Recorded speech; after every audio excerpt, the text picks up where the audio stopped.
Thanks for taking this time with us, Matthias. You're Matthias Chang. You're a very famous attorney, author of a best-selling book on political strategy. You're a political consultant.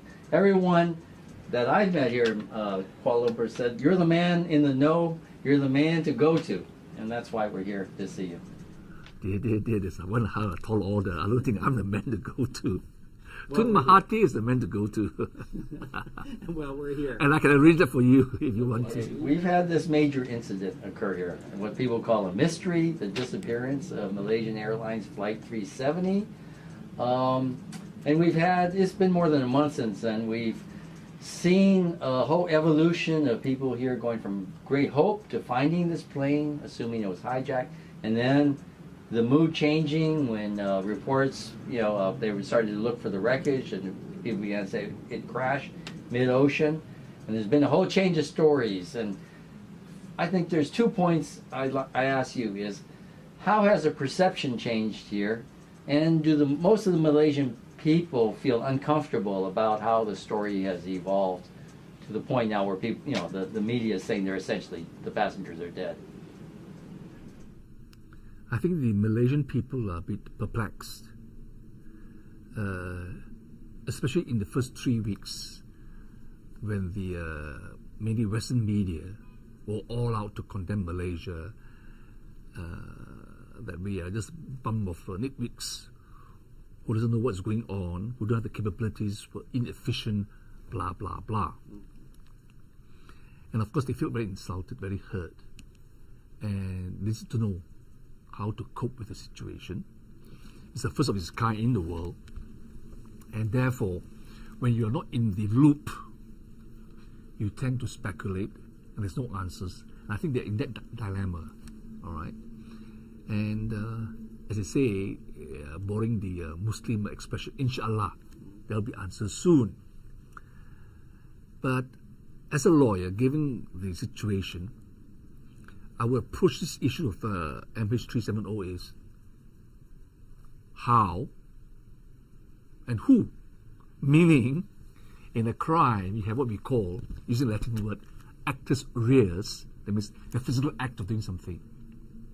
And the mens rea, the mental element, the motive. All right? So everyone seems to be focusing on the how. I was in 911. As well in 7 July 2005 in London bombing. Everyone focusing on the how. And I think thousands of theories have come out as to how has happened. All right? But I think the how will not get you very far if you don't ask the question, who? All right? And why it happened. Who benefits most? Cui bono? And I think, other than your article, very few other articles in the internet, and none in the mainstream media, obviously, has posed the question, why and who? Who will be, which country has the capabilities and the technology of, quote-unquote, disappearing the plane? All right? And why? Forget why first, So, I think we can narrow down the players who come within the parameters of who can do it. So maybe, we can have a discussion on that. Who can do it? Yeah, it is a sophisticated hijacking. I mean, it's not like a light plane or anything, and the distance is enormous. The route is not exactly the safest route. It went over 2 oceans, 2 major bodies of water, over a large mountain chain here in Malaysia. I passed that mountain chain by train. There's these massive mountains to fly over. It's hard to do at daytime, but at night, it's much more dangerous, especially the reports where they're flying at a low altitude. It seemed nearly impossible that they got past all these obstacles.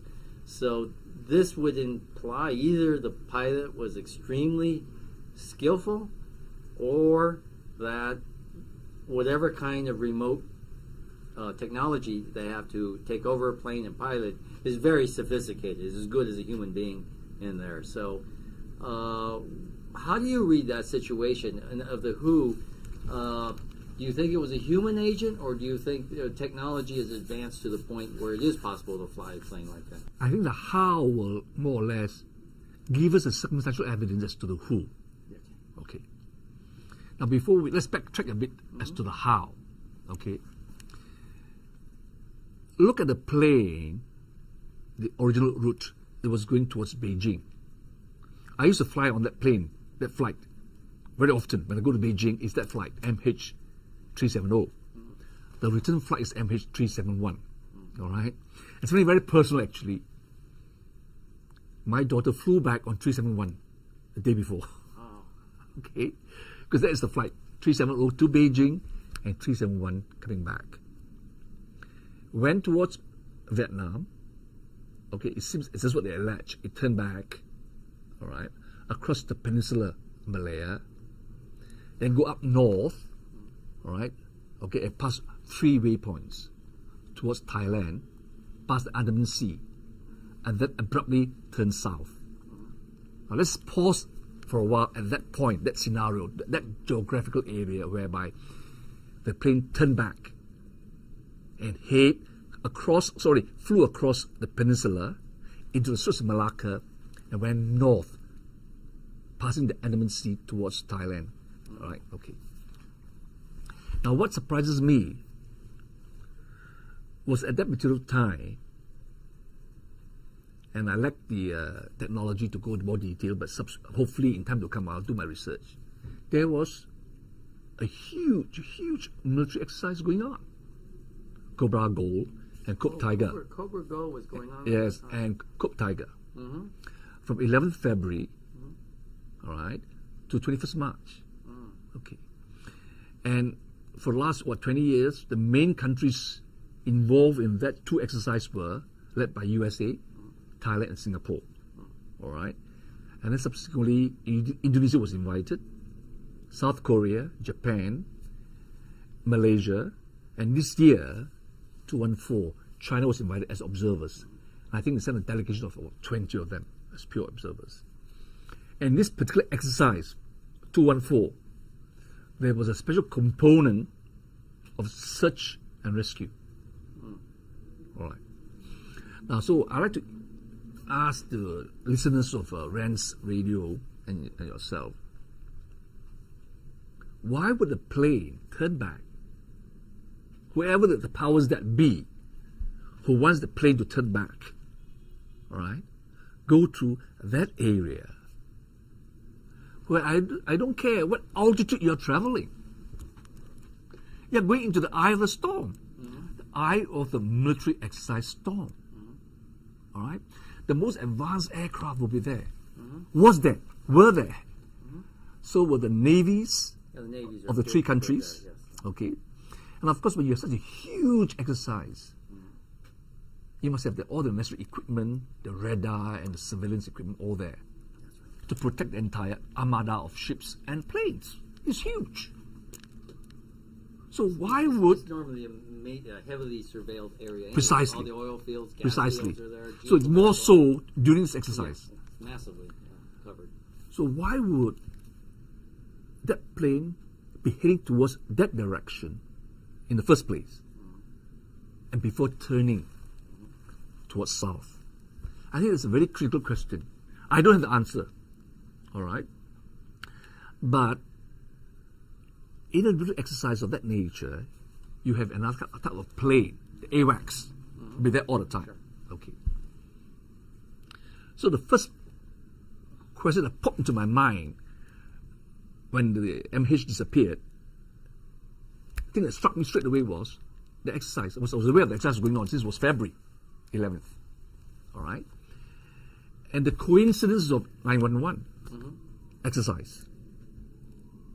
Under the cover exercise, Twin Towers attack.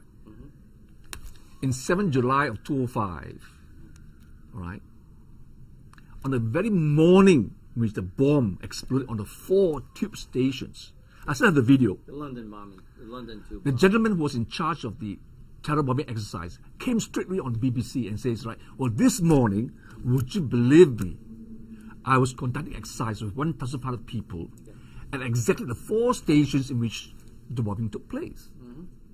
But there were 4 patsies, young Muslims, who happened to be in those 4 stations that exploded. And then the bus that exploded on Tavistock Road, I still have the video and the picture, the still picture. 50 yards ahead of the London Transport bus, the red bus, was a van with the logo of the company. I can't remember the name of the company. The leading demolition expert company. The van was passed 50 yards away from the bus. Another coincidence? I don't know. So this time round, a plane disappeared, passing through a military exercise. Why? Now, the plane disappeared, that's a fact. Okay. The methodology. Going through the storm of the eye of military exercise doesn't compute that it could be a pure civilian act or so-called some jihadist terrorists. That's not my take. Well, there were these 2 Iranians aboard, but even the United States government cleared them and said they're definitely not terrorists. They were just, again, you said the word patsies. Yeah. But basically the word patsies seemed to be set up to be on that flight. But what was interesting was within the first day of the disappearance of the plane, Israel was accusing Iran of hijack. Yes. Why would that come about just like that? Yes. All right. Without foreknowledge. Precisely. Whether it's foreknowledge, what the first country that was so emphatic, so assertive that this was an Iranian hijack. All right. And Israel went on alert, you know. They actually went on alert. Oh, I didn't know that. Yeah, there was a military alert. Okay. So beside that point of Israel doing this, making all these accusations, the fact still remains. Okay, the plane went to that direction. Yes. Okay.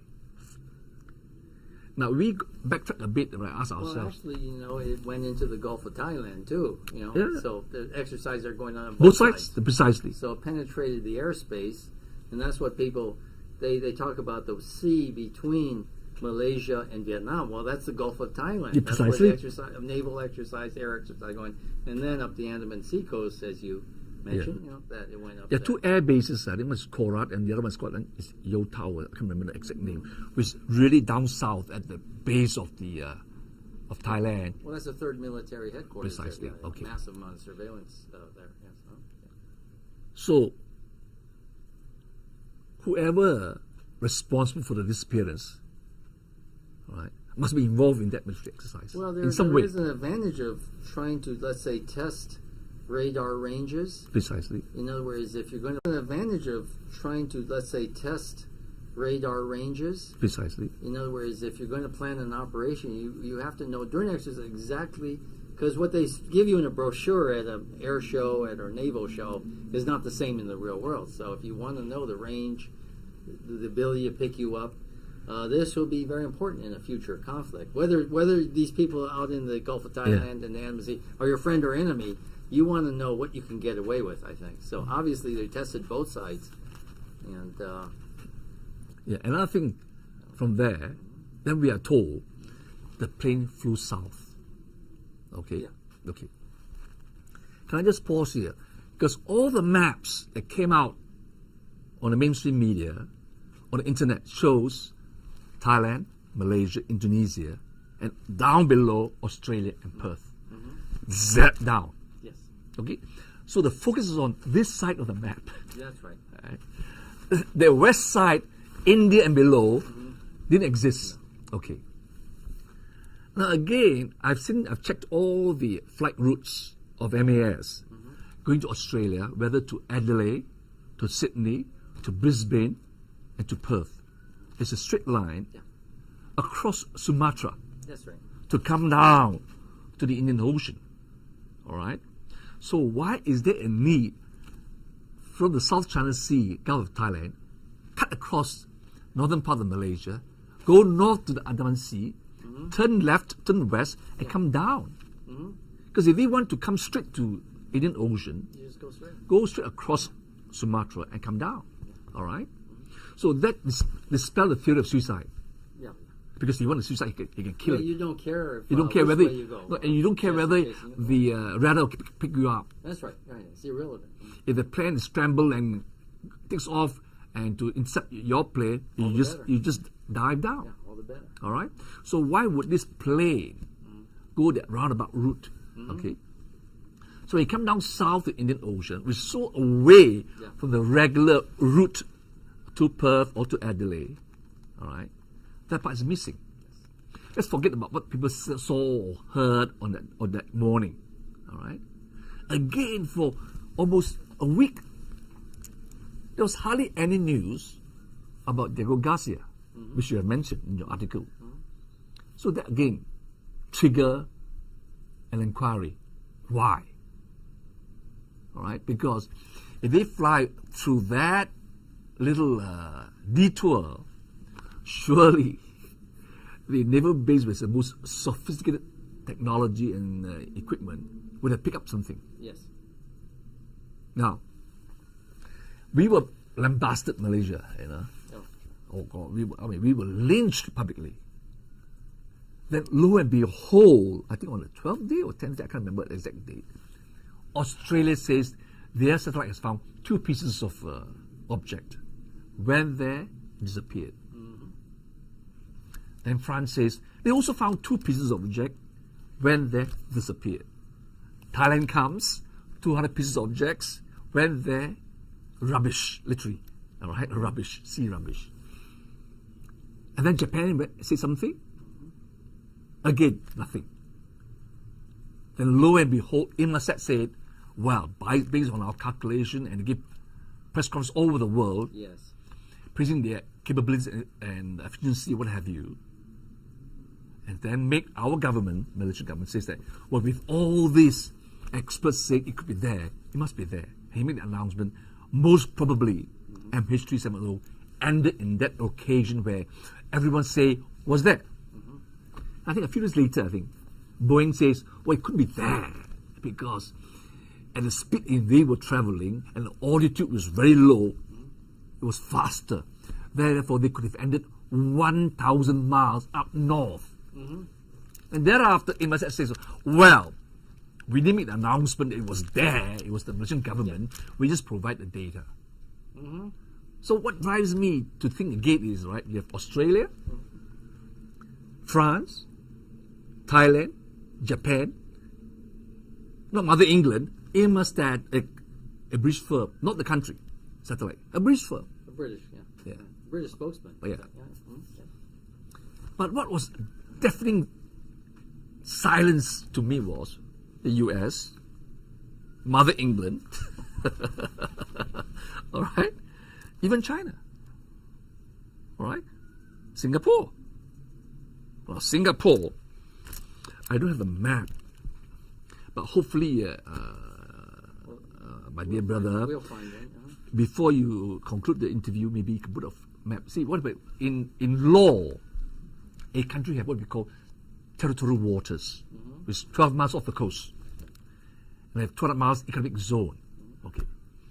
If you look at the airspace under control by the various countries, okay, you call it FII, Flight Information Region. Lo and behold, Singapore, even though Singapore is a little island compared to Peninsular Malaya and whole of Malaysia, if you look at the map FIR, it's called FIR with all the coordinates.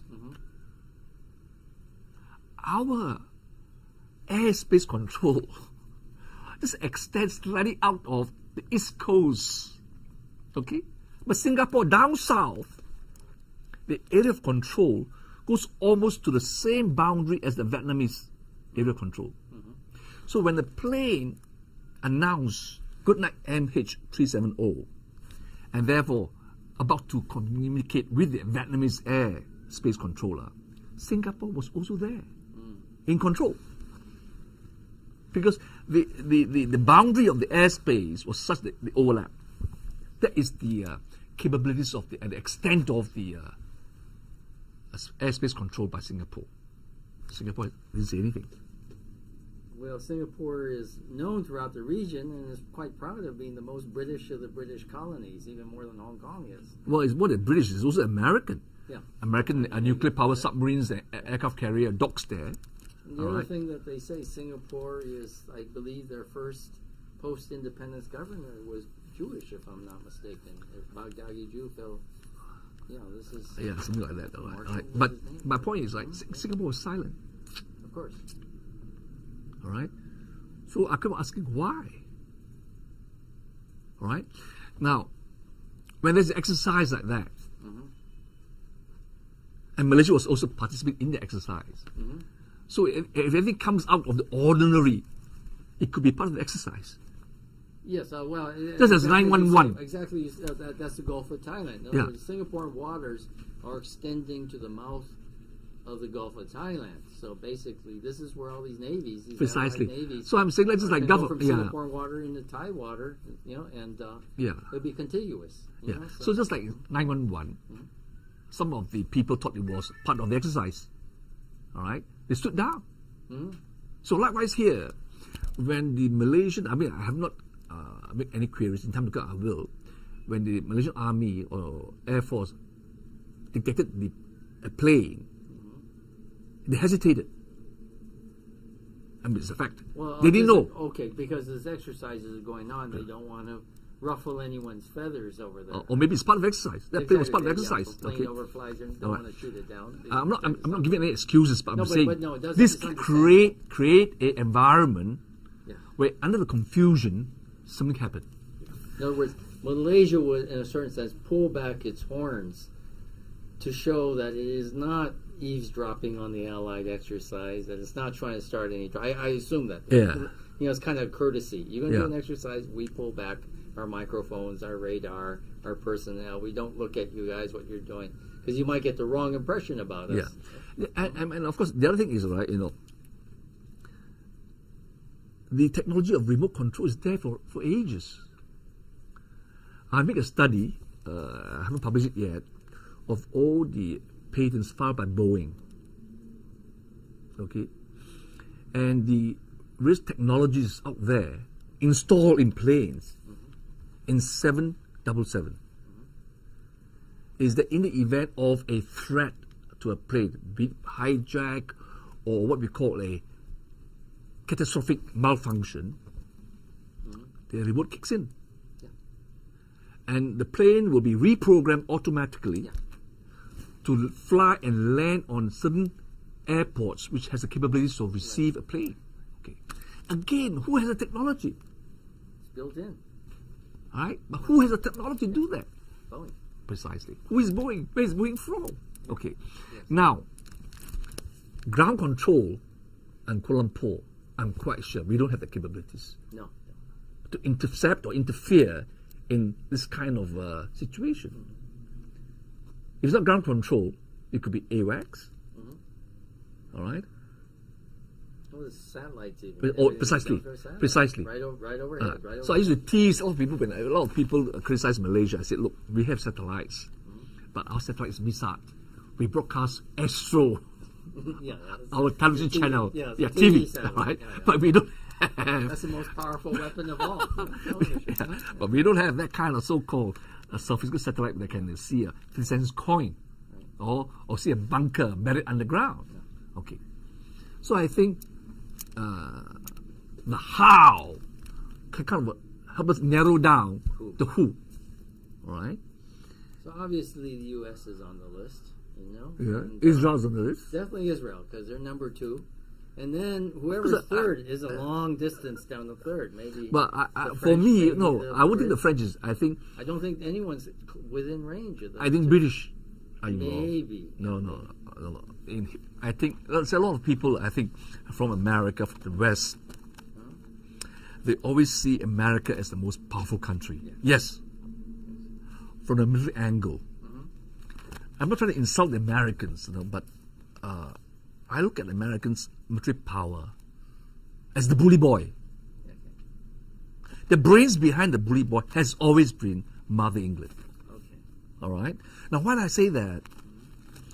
And I can't offhand give you the exact citation, But I think it's on the 150th anniversary or the 100th anniversary of the establishment of the Royal Institute of Strategic Studies, right? The famous Chatham House, you know, where it's parked there. Yeah, the British intelligence. Yeah. The brain trust. Kissinger was asked to give the keynote address on that occasion. Like I said, I'm not sure whether it's the 150th anniversary or the 100th anniversary, but Kissinger gave an address, the keynote address at Chatham House. And he said, he revealed, during his tenure as the National Security Advisor to Nixon, and thereafter as the State Secretary, he said, on major issues affecting America, he would consult Chatham House first. I repeat, he would consult Chatham House first before his own staffers within NSC or the State Department. Now that is one hell of an eye-opener. That means he needs to consult Mother England. It means the Tories won the war. All right? Yeah. Now this is further corroborated in the recent attempt to invade Syria. All right? The neocons, the war party in America, was all gung-ho, ready to shoot. Then the British Parliament, first time in the entire history of British Parliament, never has ever happened before, they passed a motion not to go to war. Has never happened. First time when a government wants to go to war, Parliament overrules the government. First time in the history of 300 years of British imperial rule. Thereafter, US Congress held back. So what I'm trying to say is, right, don't discount the British. Don't discount the British. They have the tentacles everywhere. Yeah, all right? So in the Middle East, we're talking about three prime suspects: the United States, Israel, and Britain. Those are the three who have the capability and the experience, the willpower, I mean, the global reach, everything. And right there, as I say, if you say that the microchips, which was part of the free scale, was made in Malaysia, all right? Well, Mother England still have tentacles in Malaysia. That's for sure. And anyone who underestimates Mother England, all right, is a fool. And I use the term Mother England not because I'm trying to be derogatory of Britain. No, because during the colonial times, okay, when they were controlling Malaysia, you know how they brainwashed Malaysians? Let me tell you, every day in school, the first thing before you enter the classroom, in a school assembly, all right, we have to recite this Britannia Rules the Wave, this little poem. I can't remember the full of all the words. I still remember this little bit, that Mother England, land of the free, how shall we extol thee? All right, it's ingrained in that generation. Okay.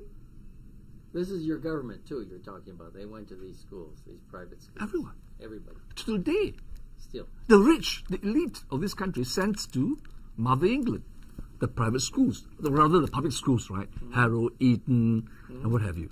All right. So to discount Mother England is dangerous. It's We'll dangerous. keep them on the list when we look. Yeah. To be fair to the others, the up and comers. You know, I mean, to me, I think we should focus on the three. Yeah, the three. Okay. All right, So the then three that- mosquitoes. Okay, if the plane then was taken, let's say, Diego Garcia, another place. There's not too many places with long enough landing field.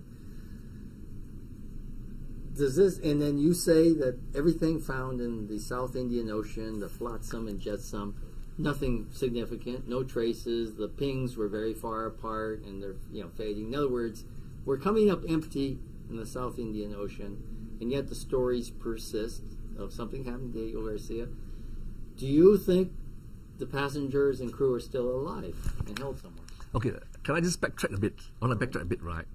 I've studied your articles. I mean, I can't. I don't think we can discount the scenario that it landed in Diego Garcia for whatever reason. Okay, of course, US issued a statement denying. Yes. Okay, but I want to go to another scenario first. In that, okay, supposing the WHO knows, all right, who's going to be on that flight, why that particular flight, that particular plane, okay, and these people came from all over the place, right? I mean, Philip was from America. I mean, all right, he was on the way to China. He had stopped by in Malaysia, blah, blah, blah, and other people. Well, right? he was a security expert. I know what I'm saying. Yeah. They were coming from America. Yes. Okay. Yeah. Whoever the WHO would know where they're going. They knew ahead. Precisely. Otherwise, yeah, Okay. They must have known ahead. No. So for a moment, let's stop for a while and put aside free scale. Okay. If the plane is going to Beijing, why turn back?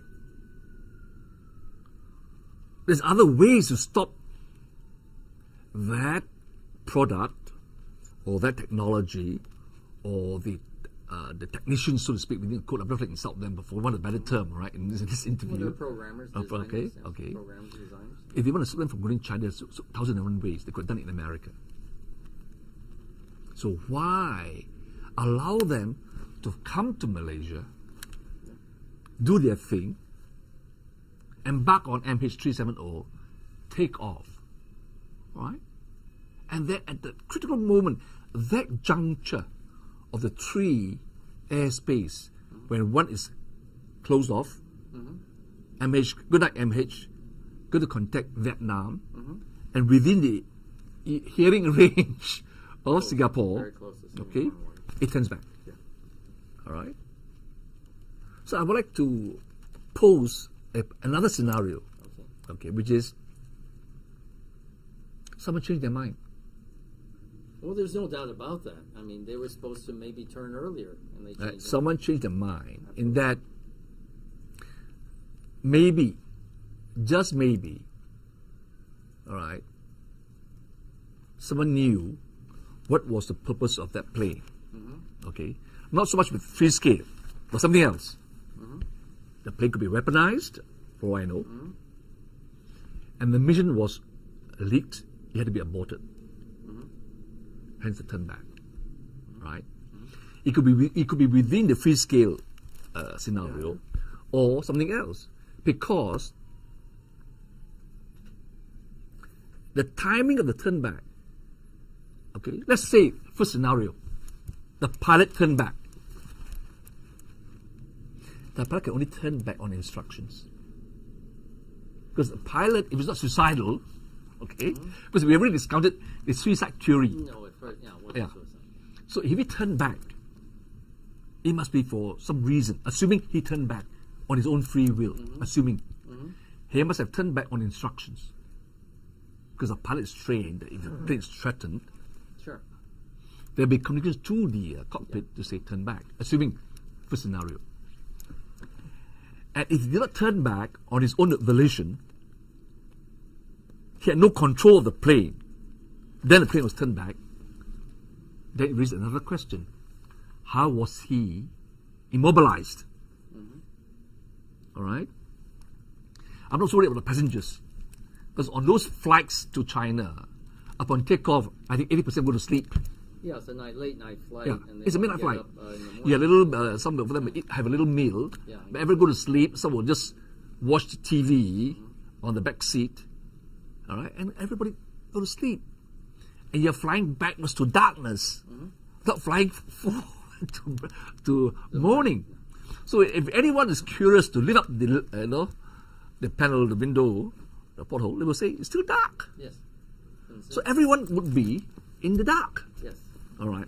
So the cockpit, let's think about it. The cockpit, okay, they are immobilized for some reason. All right, and move backwards. Now, in the Boeing patent, besides remote control, they have also the capability of to release a kind of tranquilizer gas that immobilizes everyone. Because if it's a hijack, you have to immobilize the hijacker for the remote to trigger in and for the plane to divert it. So even the crew can be immobilized. Sure. All right. Yeah, the hijacker presumably be in the cabin with the crew. Whatever, To their precisely. assets. So in that system, I don't have the patent number off my head, I don't have it, but I can give it to you later. If the plane was turned back after the immobilization of the crew and the passengers, all right, then again it further narrowed down who, because only certain people have that technology. With access to this Boeing system. I mean, really serious. Now the other thing is, right, now the other thing is, you'd be surprised, that system allows someone on board with a laptop to do that. Beside the satellite or the AWACS, there is a system whereby they can use the floppy disk, for one of a better term, right? I don't know the term they have, right? Basically, the software, all right, that can be downloaded or controlled from the passengers. Yeah, you could do it probably on a smartphone today. Precisely. Okay. So, if it's not a hijack, someone in the plane could have done it beside the satellite or the AWACS. So, that would narrow down, as I said, the who. Now, whether it goes to the Maldives, as someone said, they flew past Maldives and then down south to Nueva Garcia, I will not be able to say for sure, because I lack the capabilities of research. But from your paper, you're very confident that it's there. All right? And then obviously, we have to ask a big question. What happened to the passengers? Now, of course, it wouldn't surprise me at all. They are what we call collateral damage. I mean, everywhere in the world, when the drones hit Pakistan, thousands have been killed, no one bats an eyelid. Americanism protests, the people died under drone attack, no one screamed war crimes. Okay? It's like this. Well, Daily news. There was a lot of collateral damage in Precisely. 9/11. Precisely. Precisely. Collateral damage. So, then, the next thing comes in will be, okay, assuming the plane landed in the island of Nueva Garcia, they still have to find a way to get to the plane and the passenger subsequently. All right? Subsequently.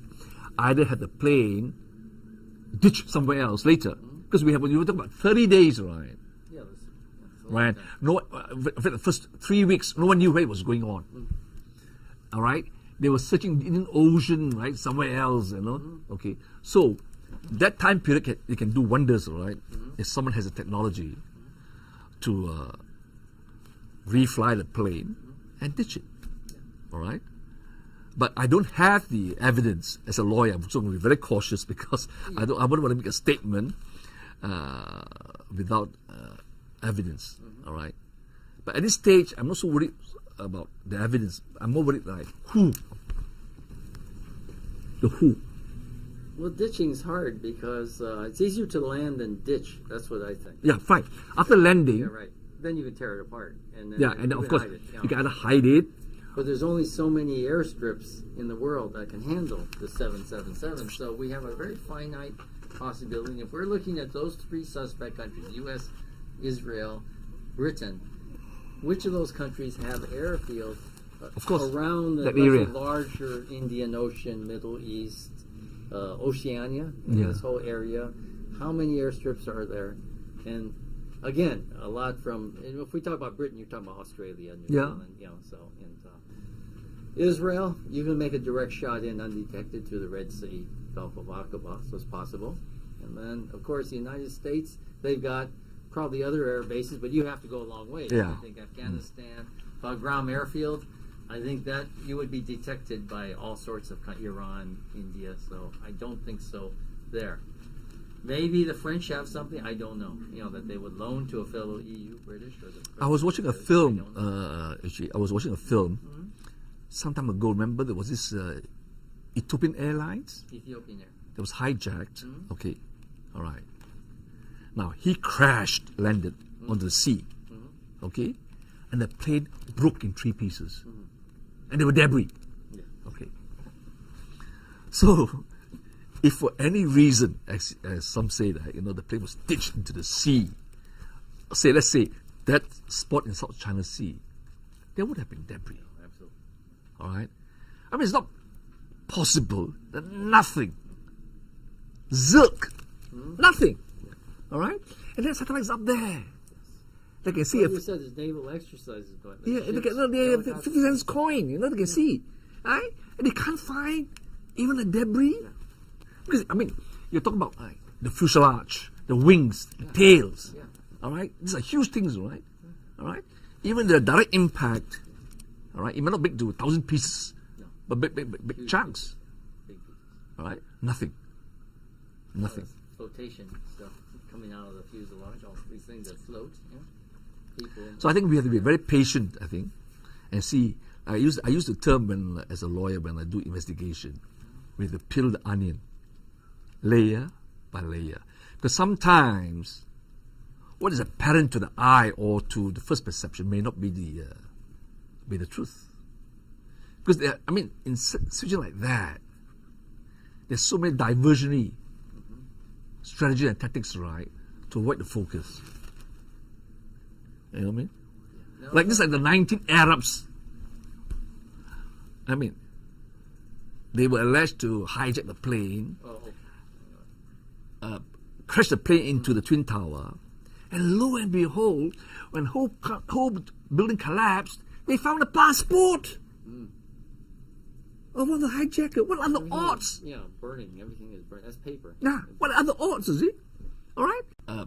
Crash the plane into the Twin Tower, and lo and behold, when whole building collapsed, they found a passport of one of the hijacker. What are the odds? Yeah, burning. Everything is burning. That's paper. Nah, what are the odds, is it?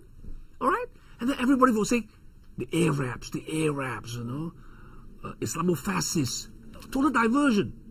Well, they're Total saying diversion. The Malaysians now. All right? Total diversion. So I'm going to be very careful. I want to be very sure. So now I have to go with a magnifying glass and say, look, what are the diversion, if any? Okay. Right? Where are they hiding under? What layers of onion are they? All right? Because I think before we come to the core, we have to really start peeling slowly. And I think we have to watch from now onwards the various statements made by various people. All right? Especially now in Australia. They've taken over the search completely. Yes. Okay? And now, was it yesterday or today? The newspaper reported, right, that our Attorney General has a flight to Mother England to determine from a legal angle who owns the black box, who will have custody of the black box. It's not even an issue, really. No, I think it's, if you're a lawyer, Yeah. you do your own So research. you check it out. Yeah. Look, So you do I own it? Yeah, right. All right? The plane is, I own the plane. All right? We bought from Boeing. I own the plane. They don't intend to give it back to Malaysia. In other words, they'll go to Boeing Or whatever. service company or something. All right. else. Okay? So, that to me again is another link. See, in the chain of evidence, Suspicious activity. see, in criminal law, if you charge someone for murder, you must establish certain evidential proof. What we call a chain of evidence. Okay? The chain has different links. And you must establish each link in the chain of evidence. If one link is missing, you can't convict. I see. You have to acquit. Because the elements of the crime will consist of, say for example, 5 elements, 5 links in the chain. If one is missing, you have to acquit. The case breaks down. Because you can't prove beyond a reasonable doubt. But if every link in the chain of evidence is established, then that's it. It's an open and shut case. So now, we are seeing various links, right? Yes. Being let loose. Many missing pieces. Yeah, so I think we have to compile them, store them out, and then construct the link, the chain. Okay. Then we have some evidence. Okay. Okay, let's just, this is hypothetical. Let's say we finally catch the gang of perpetrators in one of those 3 countries, or maybe another country, France or somewhere, and we determine the plane was hijacked and these people have been kept for months, possibly years, in captivity for various purposes, and maybe some of them were killed along the way, like this this Phil Wood, who was a security man for Freescale, so he would try to fight the hijackers and tell everyone, don't cooperate with them, and they would be very angry with him, maybe kill him. Maybe the pilot knows too much, maybe might kill him. So what are the crimes? Because, there's been hijacking cases before where people are charged, but they're much simpler than this. I mean, you hijack a plane, the plane lands, there's a siege, guys are captured. What are they charged with? What are the lists of crimes in a case like this? I mean, it's the whole list of crimes, isn't it? I mean, from piracy to hijacking to murder, the whole you can throw the whole book at the perpetrators. All right? Because I don't think you can charge. Why should you charge one crime? What particular crime? All right. But again, here,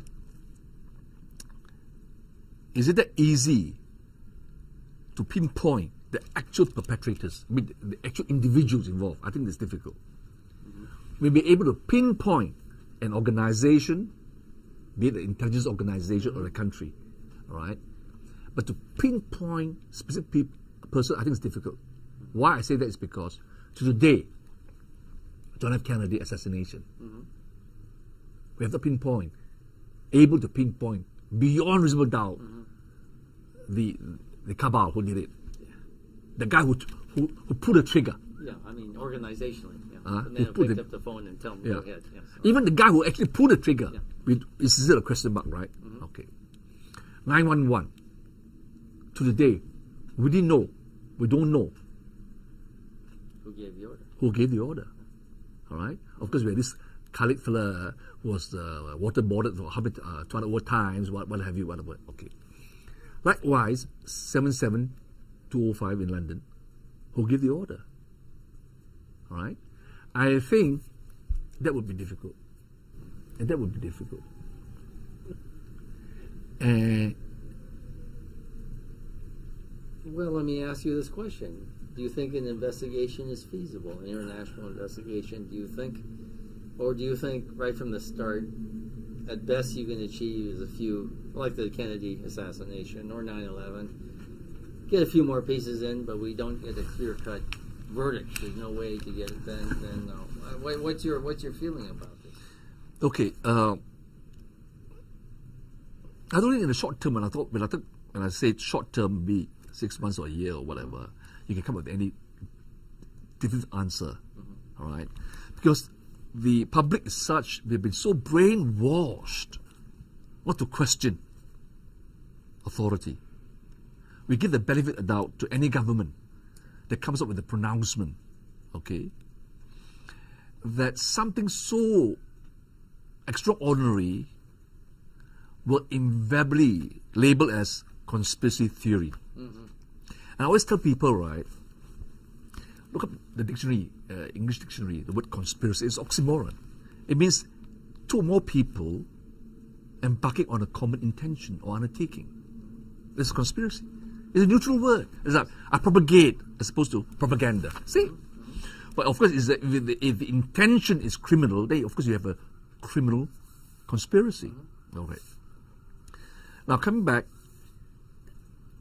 look at after 30 years, we now know that it was not beyond a government to engage in act of terrorism, in forced flag operations, because way back now is open out in the open. You can actually see the actual document, the memorandum from the chairman of Joint Chief of Staff to President Kennedy. The Bay of Pigs, after Bay of Pigs, all right. The chairman of Joint Chief says, I think it was General LeMay or whoever, let's do some terrorist act, and we bomb Florida and get some Cubans in Florida to exit their Castro communist, and then we would destroy some buildings and crash some planes, and then blame on the Cubans so that we can have another war against Cuba, and that's Operation Northwood. All right, but even with that fact out in the open, documented, you can just Google anywhere, people will not believe it. To today, if I talk to any American that Osama bin Laden did not commit 9/11, the crime of 9/11, they say, "Are you mad?" So I remember within the first year of the 9/11, and even before that, right, I used to go to the website of FBI, even before 9/11, okay, Osama bin Laden was the number one terrorist in the world to be apprehended and indicted. And if you go to the website of FBI, you see his picture, the number one terrorist of the world, and the indictments under his picture. Likewise with all his so-called associates, right, the whole 20 of them, right, with all the pictures, okay? And every indictment was some other crimes other than 911. Till today, you look at the website. There you go. All right? And so Obama makes a hue and cry about how he was assassinated in that compound in Pakistan, right, for 911. But FBI website says he did not commit a crime. There was no indictment for that matter. Okay? And yet you talk to any Americans, talk to any Muslims, or anyone in Malaysia, how can you say that, Matthias? You are crazy, you're bonkers, man. Osama did 911, he's the mastermind.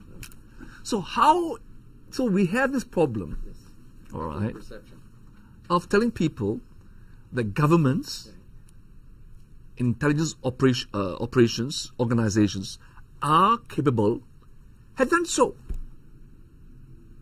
And Diego Garcia is also one of the centers for rendition. So, for example, I mean, if I say this, you see, Matthias will say, you must be, daydreaming. For all I know, whoever controlled the plane, if and when it's landed, if it's not ditched, could dress up as, right, jihadists and tell every passenger, right, we've hijacked the plane, you're not under our control, slam them in some dungeons, right, somewhere, and for all I know, all of them, the 239 crew and passengers, will be thinking they've been hijacked under control of some jihadists. That's it. And they will cooperate. And they will be kept there for years. As witnesses. Those who have been accused of terrorist crime have been kept in years, 10 years or more in Guantanamo Bay and other cells somewhere else in Poland or somewhere else in the Middle East with no one knowing where they were. Unseen, unheard. Now let's say these people are kept 10 years before somehow people of conscience in these countries are able to free them, expose this long, life imprisonment that these people suffer, liberate them, to free these prisoners.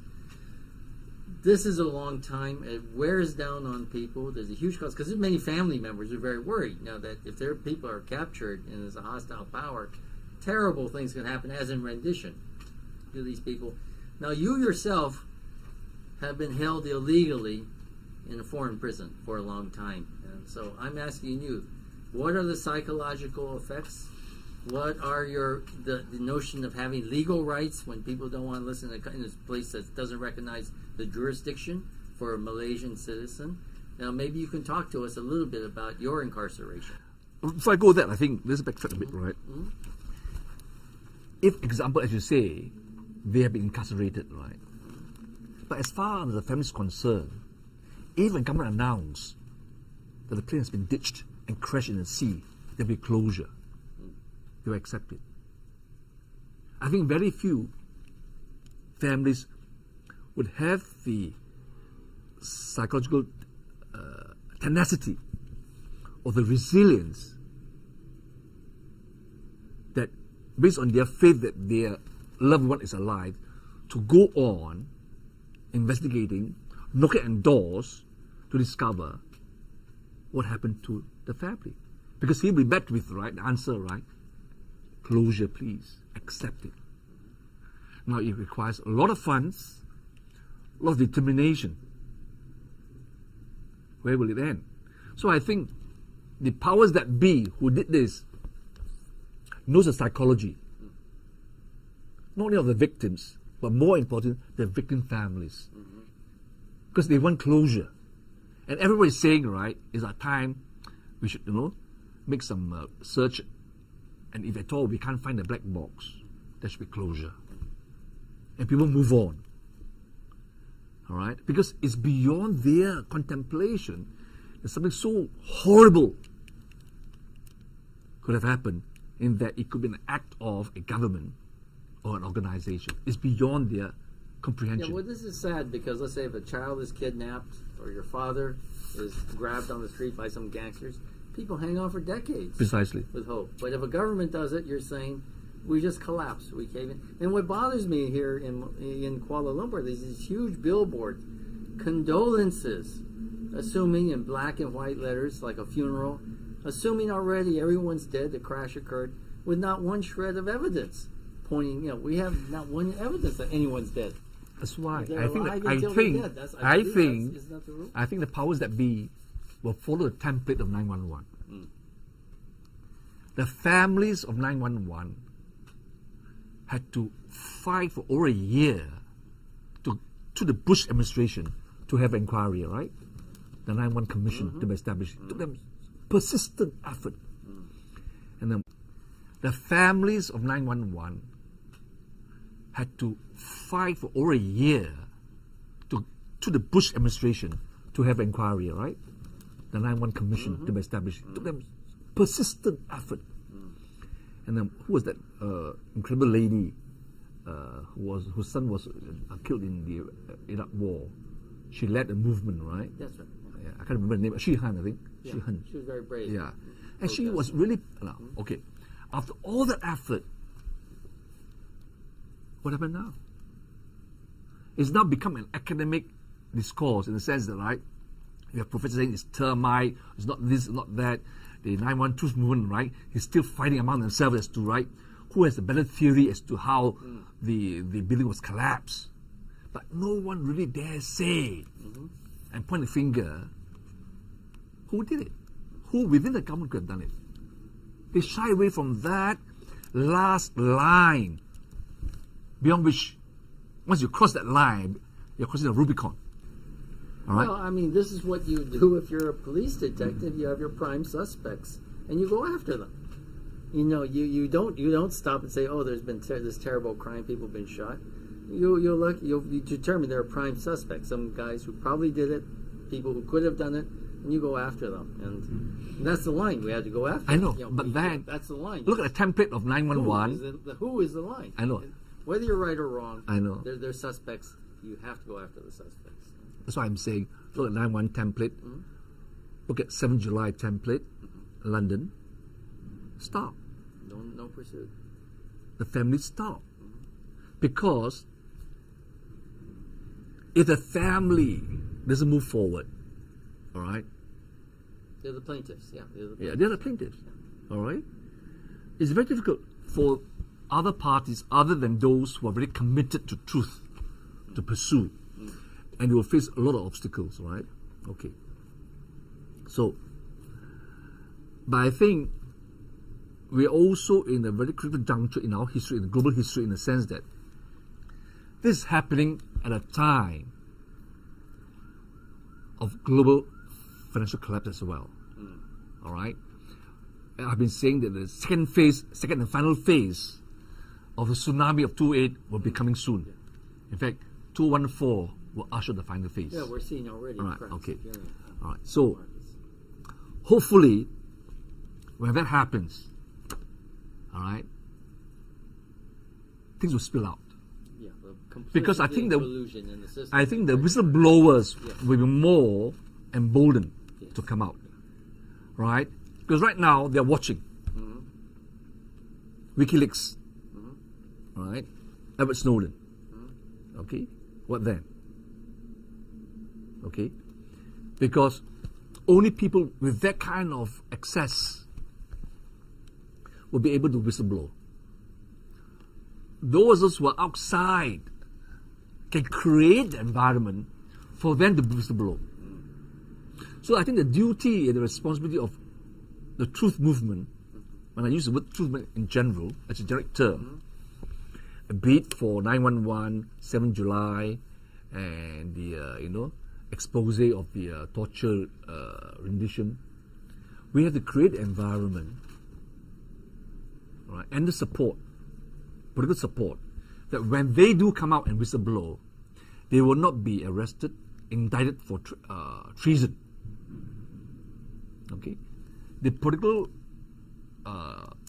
structures will be in place to give them that protection. And that requires, right, a massive ground movement all over the world. And beyond MH370, there'll be another one. That's for sure. It's coming. There'll be another force flag operations. Okay. If Ukraine were to continue, right, there'll be another layer of force flag in Europe. So I think those of us who are in the truth movement should analyze the template used for 911, the template used for 7 July 2005, the template used for exposing the torture, all right? I brought back photographs, really, of the effects of depleted uranium of children, of the atrocities that it was in Iraq and Palestine. I brought them out. No impact. No. People are saying, we can't take it. It's too horrible. And I tell them, right, if I don't put on the front page of a newspaper, how the freaking shit can you know what's going on? Yeah. If your wife, your sister, your sons, your daughters have been raped and murdered and plundered, right? Don't you want the whole world to know? Then they pause. And they say, but the public will not accept it. Why not? It's a fact. It's happening. Why not? Yeah, it's You happening. see, but can you see what I'm trying to say? The mindset is such that, People are very closed off, all right, self-centered. Yeah. you know, please, I want to live my little cocoon. Well, let's get more specific. If you are if let's say these people, passengers, still alive, a hostage of a foreign power who is not very friendly, obviously, not going to treat them well. You were on the Gaza boat lift. You were arrested. You were put into an Israeli prison. Yeah. So Did you at any time when they cut off your communications feel that your fellow Malaysians have forgotten you, abandoned you, that you're going to be there for the rest of your life and they're just going to write you off as a collateral damage? Or did you feel somehow that you would be freed? okay, to answer the question, right, it depends.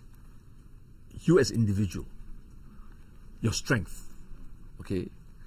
Now I was lucky in the sense that when I say I was lucky in the sense that prior to my mission to Gaza and to face the might of Israel, I was held for contempt by a judge who abused her power. All right? It's a long story. Cut the story short. All right? I could have paid a fine and avoided jail. But because she abused her power, I told Tun Mahatir, I'm going to go in.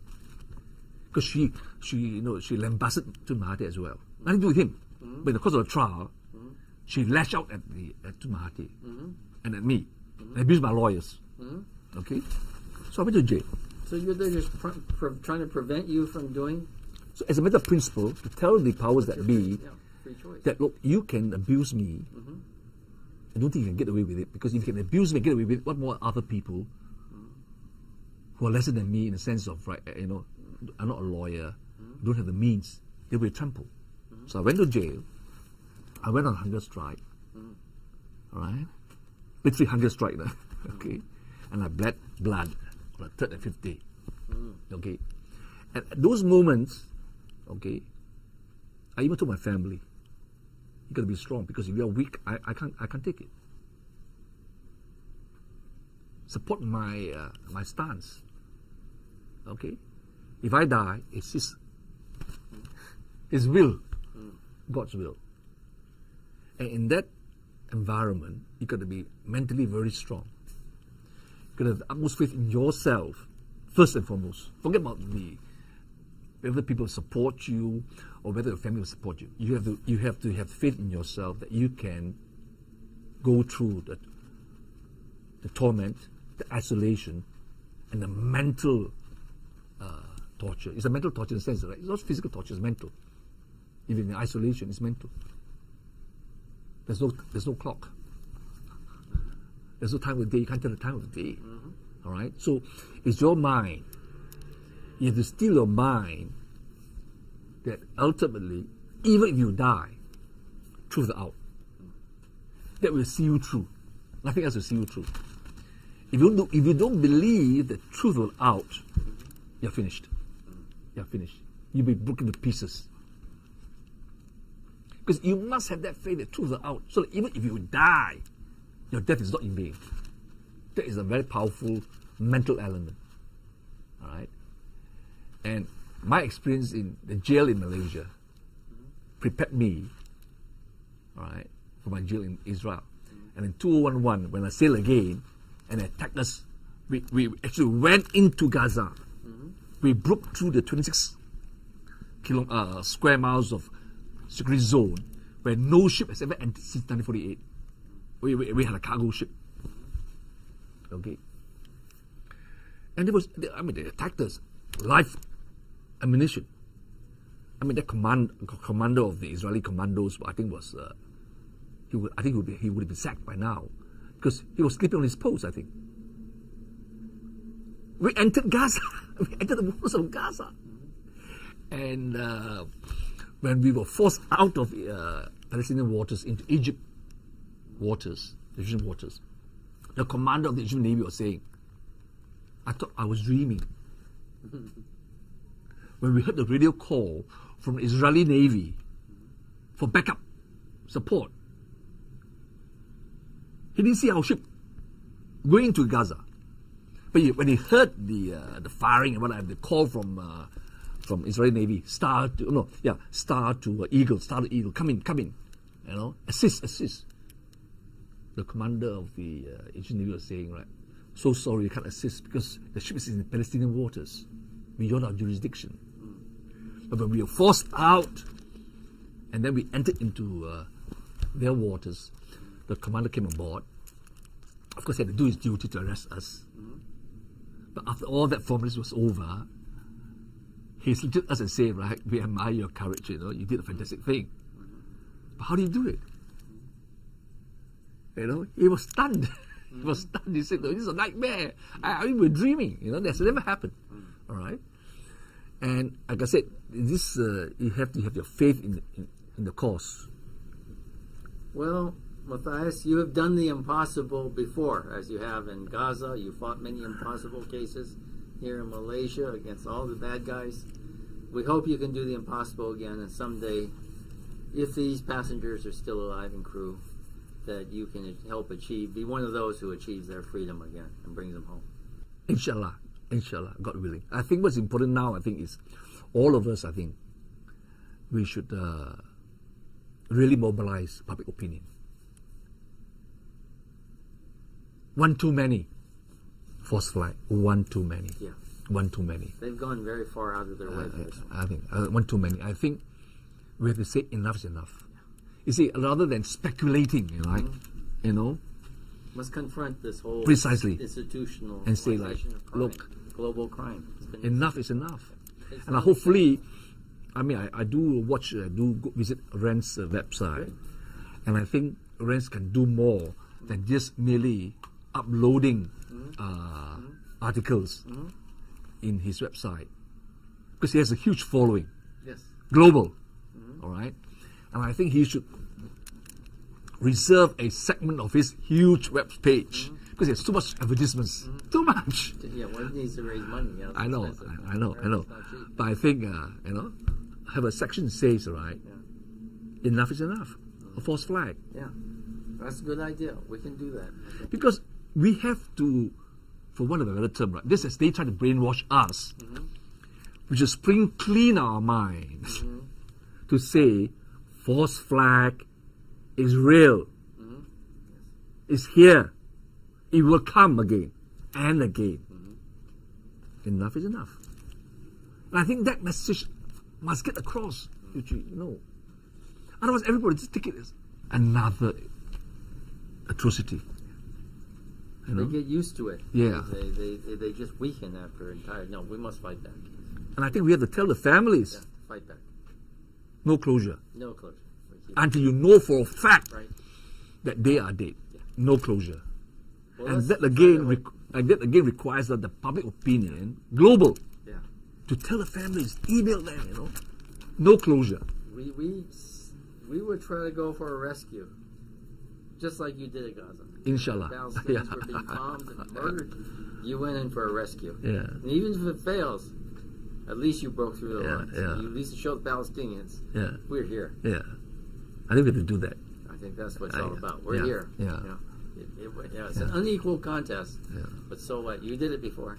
I'm counting. I don't think it's unequal. I understand. I don't want to give them too much credit that they're Well, so they had the machine guns. they're so They had- powerful, right? Yeah. All right. But I think the weight of public opinion is very powerful. Very powerful.